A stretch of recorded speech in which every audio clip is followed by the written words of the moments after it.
ராஜராஜ சோழனின் மகள்வழி பேரனை வேங்கி நாட்டுல மன்னராக விடாம தடுக்கிறான் விஜயாதித்யன்.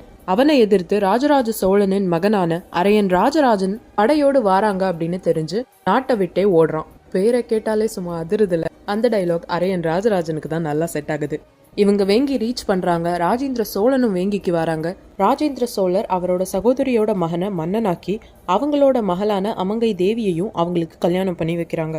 இப்போ ராஜேந்திர சோழனும் அரையன் ராஜராஜனும் யோசிக்கிறாங்க, இங்க நடந்த எல்லா பிரச்சனைக்கும் காரணம் மேலை சாளுக்கிய மன்னன், அவங்களுக்கு உதவின கலிங்கா மற்றும் ஓடாக்கள். மேலை சாளுக்கிய மன்னனை போர்ல வீழ்த்தி அவன் நாட்டை வென்றுட்டாங்க. ஆனா கலிங்கர்கள் ஓடர்களையும் அவங்க சும்மா விடுறதா இல்ல.